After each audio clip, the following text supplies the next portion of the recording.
So right off the bat, the energy that you're projecting here is the Magician in the reverse position. A lot of the times, this basically indicates, the speech, the ways in which we can convince others to come on board with our ideas, the ways in which we have to like somehow withhold the truth or distort the truth in order to present a specific situation, in order to present a case. And a lot of the times, as it relates to communication, this card also means, deception. It can also mean not being able to speak our truth in a way that we want. So there is some external constraints, basically, on your ideas, on the way that you project yourself into the world. There might be some blockages when it comes to, higher ups not being receptive to what you have to say. So you feel a little bit as if your energy is either sapped, or the things that you're hoping to implement into the world are not being received in the way that you'd hope. So there's some type of stall communication, some type of stall implementation of new projects as well. And with the Magician in the reverse position, this is a card about learning. This is a card about mastery of, specific skills, and as well as mastery of our emotions, our head, and our faculties. And when it shows up in the reverse position, they're urging you, honestly, are there certain things that you might not have full knowledge about? If yes, maybe it's time to, go back and review. Maybe it's time to do a little bit more research, a little bit more analysis, read up on a specific topic so that you can become the master and that you can deliver the message, so that you can deliver, your expert opinion in a way where it actually validates, it validates your worth, but it also validates whatever it is that you are a master of. Okay. So it's kind of like, where do we need to increase or, enhance our credibility as it pertains to other people that we're dealing with? So I do feel that, this is a card that is urging you to master some specific skills so that you can achieve greatness in the world. As it relates to your second house here, we do have the Justice card in the reverse position. So the second house deals with income.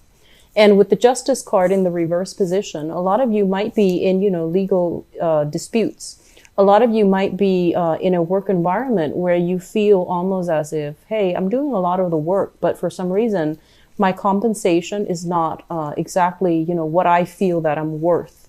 So with this card as a major arcana card showing up in the reverse position as well, they're pretty much urging you to right a wrong. They're pretty much urging you to, really think about the job that you're doing, the work that you're doing, as well as how you're able to make your income, and to figure out if there is a way you can ask for a salary, if there's a way, salary increase, if there's a way that you can even, apply for new promotions, and where are you selling yourself short when it comes to, how much you feel that you are worth. So the Justice card, once again, this is pretty much about imbalances. And in your finance sector, there are pretty much imbalances as well as it pertains to, monetary gains, what's coming in, what's leaving. So be a little bit careful about, frivolous spending for this month. Be a little bit more careful about, like decisions that were made regarding finances that are not well thought out.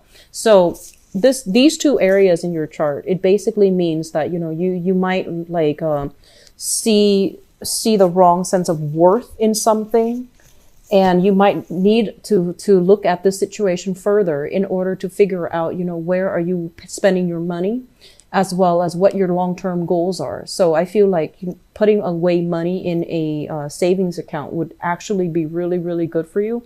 If you haven't started that, it's a good time for you to start planning that and start thinking about that, because I feel like, money might be siphoned in the wrong avenues. Okay.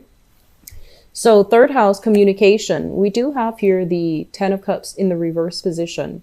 Linked up here with the Magician, it's situations where, emotionally speaking, you might not be able to communicate your thoughts in a succinct way.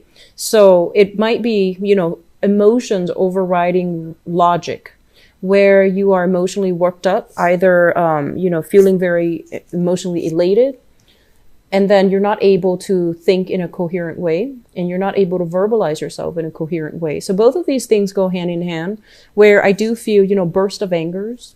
And Aquarius don't get mad very easily, and they make a lot of allowances for people overall. You make justifications, and if someone approach you the wrong way, oftentimes you're like, you make allowances for them. You say it to yourself that you might justify it as, oh, he or she probably had a bad day. But I feel like this is a card in which you're not able to communicate well, mainly because you are emotionally worked up, or you are emotionally disappointed at a person, and you might not be able to speak to them in a manner that is rational. It's more like on the emotional front. So be very careful about communication. And I feel like, this is an ongoing thing. It harkens back to January's reading, where I feel like you're a little bit irritable when it comes to dealing with people. And especially for those of you who are, dealing with a lot of clients, a lot of either like a lot of clients, a lot of inquiries from other people, or dealing with, customer service. And I do sense as well that you want to tone down the communication. At the same time, in a professional environment, we're supposed to be very, very neutral, right? We have to train ourselves to conduct ourselves in a way where we are very objective, very platonic. So it would behoove you to try to, cultivate this type of a persona where you're not letting your emotions run amok, and you're able to communicate despite these emotional, difficulties. Okay.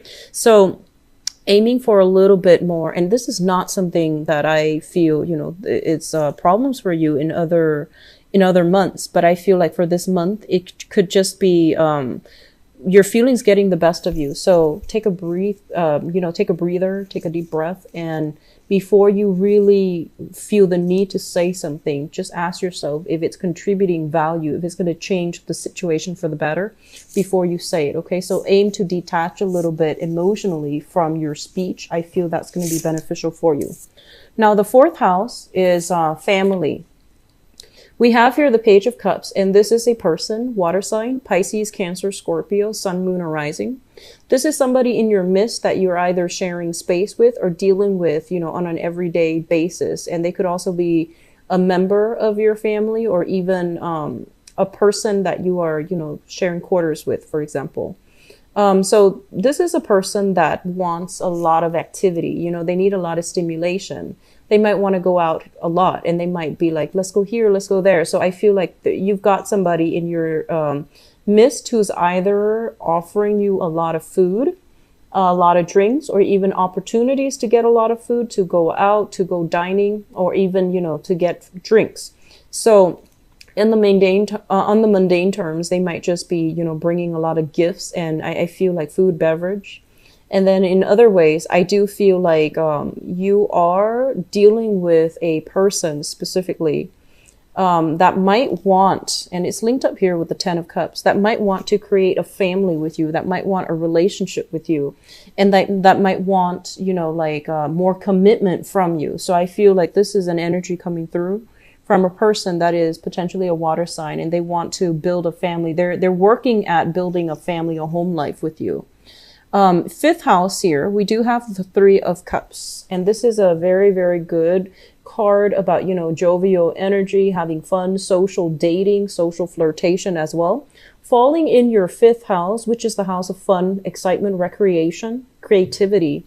It's a very, very good card, which basically denotes that there will be ample opportunities to meet up with friends, to meet up with this isn't just an acquaintance card. This is a card about having emotional connections to the people that you're with. So, meeting up with your best friend, having a really good, either girls' night out, guys' night out, and having just a really, really good time where you feel appreciated, where you feel like you have a very strong emotional connection with the people that you're going out with or dating.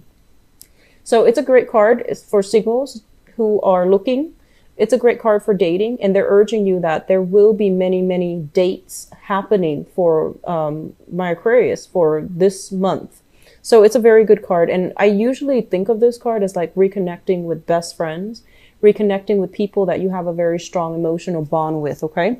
In terms of your creativity, The Three of Cups is a very good card, which basically means that, you know, conversations, laughter, you know, like more of a lighthearted energy is really going to jumpstart your creativity. For those of you who are, you know, either in any type of a creative venture, you might have been blocked in January, and you might even be blocked in December with that, you know, retrograde period. So they're pretty much urging you that getting out there, getting your mind off of it, I feel that it's going to bring in a spark of energy. It's going to clear up those blockages for you. And it's also going to give you a better idea as to, you know, which direction you need to head. So I feel like a lot of you are waiting on people, and it's a very other-oriented type of month. And I feel that you're waiting on people, and you're waiting on decisions from other people. Where do we go? What time do we meet up? You know, working out the logistics behind going out. And I do sense that it's going to be a little bit taxing for you guys because you're very, very independent. But I feel like you're making time for the people that are worth it, which is a great thing. So you're not going to be too alone this time of year, and especially for this month. Okay, there are a lot of outdoor activities, even social engagements that you must attend. And in the process of attending these social engagements, I feel like they are work related and also friendships related. Okay, so it looks good. Sixth house deals with work. We have here the Ace of Pentacles, which indicates to me brand new projects. Okay, brand new clients, brand new projects, brand new prospects that are made available for you. Usually when I see this card, I think of it as like, you know, landing a really good client and then starting to build the rapport with the client. This is also like brand new projects that are emerging, and, you know, somebody's like, hey, we have this brand new project happening. Do you want to be on board? And so you can decide to turn it down, or you can decide to go with it. So overall, it looks very, very good. And if for some of you, if you've been stalled in January, you know, if you've been putting in a lot of work in a situation and you're not seeing any end results, I do feel that on the work sector, things are going to start to clear up. And I feel that it's going to be happening through, you know, professional networking.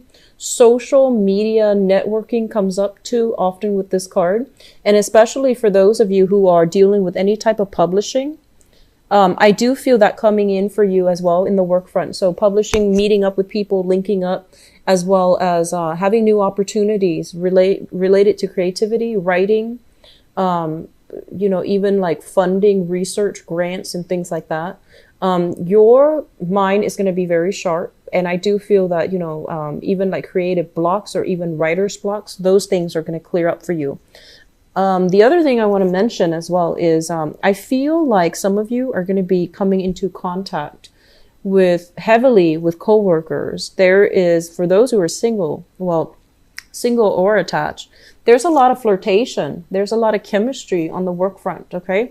So, it's available for you as well. And I feel that, you know, you shouldn't mix business with pleasure, but things happen. It's a very good card for flirtation, you know, office romance, flirtation. And I feel like even, you know, a lot of chemistry, attraction to another person in the work front. Okay. Seventh house deals with relationship, and we have the Star here. And the Star is a card about immense healing. It's about wish fulfillment. And it's actually about, you know, feeling very, very good, feeling spiritually uplifted, feeling spiritually realigned, because I feel many of you have a relationship partner in the mix. Okay. So if you are in a relationship, I do feel that you're going to have better sense of where the direction, the relationship is headed, which direction the relationship is headed. You're going to be showered with a lot of love and affection this month, where you start to, you know, whatever hangups you've had from previous relationships, I feel like you're going to be able to heal from it. Okay. So it's a very good card. It's a very positive card. It's also your card. It's a card of Aquarius, the water bearer. This is, the other thing that shows up with this card here is, I feel like some of you might have felt, you know, kind of like alone. Okay. So if you're single right now, you feel almost as if you've struggled through a lot in past relationships, and you feel like you couldn't really affect the outcome. You couldn't really conjure, manifest relationships. And I do sense as well, there might have been some disappointment or dealing with people that might have been a little bit more, you know, devious, manipulative, controlling, things like that. And I do sense that you're going to be able to heal from those past relationships, okay, for this month, because the energy that the work environment and your friends and associates are bringing in, it's restoring your faith in your self-worth, is restoring your faith in yourself as well as how you see yourself. So there's a lot of healing taking place. Others of you who are dealing specifically, you know, with an Aquarius. So I do sense there's going to be a renewal, some type of wish fulfillment, feeling very loved and appreciated by this person. So if you're dealing with another Aquarius, this is a card of Aquarius here landing in your relationship house. So I'm inclined to say that either way, it's going to be, there will be a lot of reciprocity.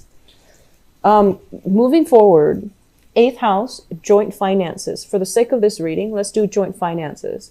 I feel like some of you are joined up financially with a water sign. So this is a Pisces, Cancer, Scorpio, Sun, Moon, or Rising. You might be sharing living expenses. You might be sharing bank accounts. You might talk heavily about, you know, financial planning with this person. When it shows up in the reverse position, this is not somebody who makes, you know, practical decisions based on finances.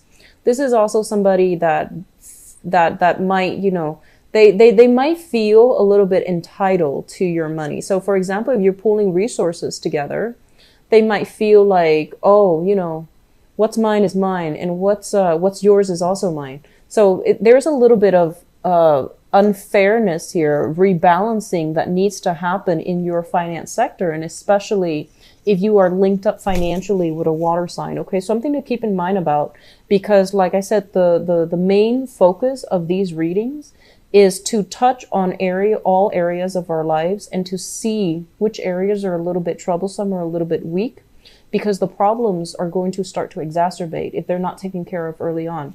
So for February, I feel like your financial sector, as it relates to another person, it needs to be re-examined. It needs to be squared away, and it needs to be readjusted in a way where it's fair for both parties, because I feel like you're dealing with some type of the brunt of the financial responsibilities, and the other person is not shouldering the weight or not chipping in their fair share. So I feel like that's what's happening here. 9th house, education, travel. We have here the 2 of Cups, and the 2 of Cups here is basically, as it relates to education, this is a situation where we feel like, you know, hey, I've attained that diploma. I've attained that, you know, certificate. I've graduated. Why am I not able to find the types of job that I want? And so I do sense for some of you, you're either thinking about, you know, like you're having some type of intense readjustment period, or, you know, rethinking whether or not you want to continue a course of schoolwork, or you have recently graduated and the work environment, you know, might not have been very welcoming. So, you know, the job market might not have been very robust. So it might have been very difficult for you to find work. You might have no trouble finding just work, but in terms of like your career, you might feel almost as if you're staying up very late, trying to, you know, find the right jobs, trying to see what's available, trying to be the first person to apply for a job. And you feel that like, I feel like you sense that despite all the education, why am I not landing the jobs that I'm meant for? You know, why am I not able to find jobs that really stirs my passion? So in terms of long distance travel, I feel like some of you are trepidatious, like hesitant about taking some type of a long distance trip, because it basically means that, you know, you might not be able to be close to your partner, your significant other. So there's something here about, you know, taking a trip, planning a trip, taking a trip, 2 people not being on the same page, either, you know, working out the logistic dates, when we leave, when we get back, things like that, as well as feeling hesitant about taking a trip because, you know, it might mean that you're not going to be away, or you're not going to be in the picture with with somebody that you're living with your friends, or even, you know, with the people that you are you have grown up with. So there's something here about taking a trip and being very worried or not having the opportunities to do that. Okay. What I'm also getting as well is with your career sector. The career sector is 10th house, which is represented here by the Nine of Swords. And the Nine of Swords is a card about, you know, anxiousness. It's a card about restlessness. It's also a card about a little bit of sadness, grief, and sorrow. As it relates to career prospects, I feel some of you are in jobs where you're not happy and you want to be in a different career track. And you don't really know realistically the steps necessary to get there. And then others of you, you might be in a work situation where you feel like you don't have all the necessary skills to do the job. So then you have to do extra research, extra things on the side in order to get it, in order to, like, you know, understand the ins and outs of your work environment. And it's not leaving you enough time to do other things. So you feel like you're constantly having to play catch up, whereas your coworkers might already come into the work environment with the skills necessary. So there is a situation here where we are going to have to